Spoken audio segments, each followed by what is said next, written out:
400 पार कहना तो अब प्रधानमंत्री मोदी ने भी छोड़ दिया है। कहीं ऐसा ना हो कि बीजेपी 200 पर आकर टिक जाए, यह कहना है दुष्यंत चौटाला का।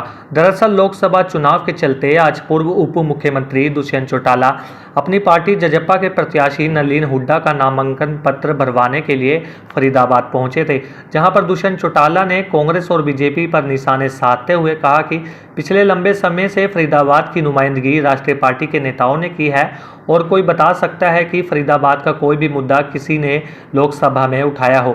ऐसा नहीं हुआ। हमारा सबसे बड़ा मुद्दा फरीदाबाद की आवाज को लोकसभा तक पहुंचाना है। पार्टी के उम्मीदवारों ने अपने नामांकन भरे हैं और इस देश के बड़े लोकतंत्र के पर्व की शुरुआत हरियाणा प्रदेश में जननायक जनता पार्टी की आज हुई है।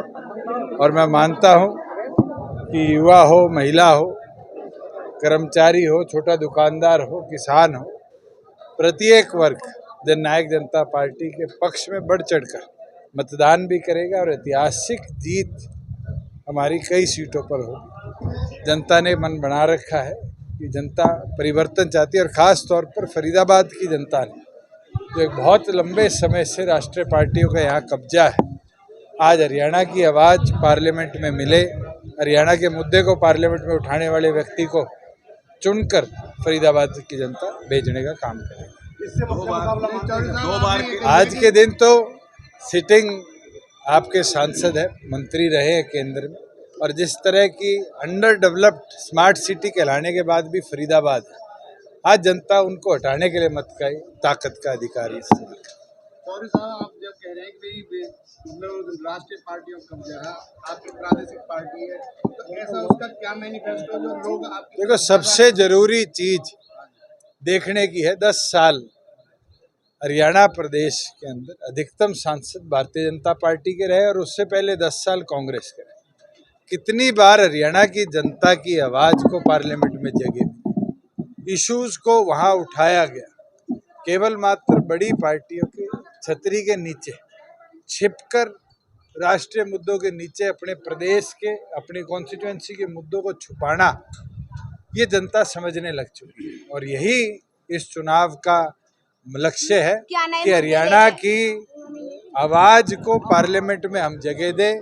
हरियाणा की तरक्की के अंदर केंद्र की हिस्सेदारी को कैसे बढ़ाया जाए, वो जब ही बढ़ सकती है जब हरियाणा की आवाज को पार्लियामेंट में जगह मिले। क्या नए मुद्दे लेकर आई है जेजेपी अब की बात? सबसे महत्वपूर्ण तो है कि हरियाणा की आवाज को हम पार्लियामेंट में लेके जाए, इससे बड़ा मुद्दा नहीं है।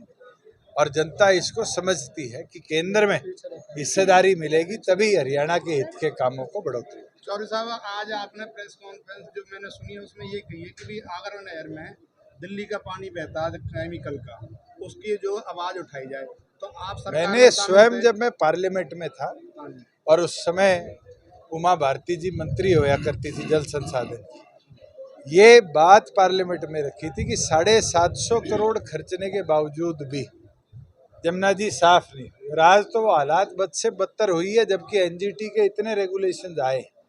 ये फेलियर रहा है केंद्र में बैठे लोगों का कि वो इस पे ध्यान नहीं दे पाए। लाखों रुपए गंगा जी पे लगाए, उसके साथ साथ जमुना जी के सुधारीकरण के ऊपर भी वही इंफ्रास्ट्रक्चर लगाना चाहिए था और सुधार करना चाहिए।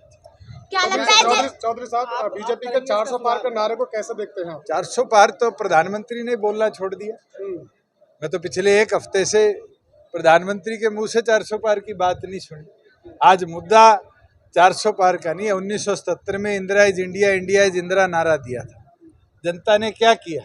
इंदिरा गांधी को भी हराया और कांग्रेस का भी देश से सुपड़ा साफ किया। ये 400 पार का नारा आज के दिन कहीं 200 पे आके ना रुक जाए, ये तो आने वाले दिनों में आपको पता चलेगा। मगर जिस तरह के रुझान दक्षिण से आ रहे हैं, मुझे लगता है मई में भी ये ठंडी हवाएं जो चल रही है, ये नॉर्थ की भी दिशा दशा बदलने का काम। क्या लगता है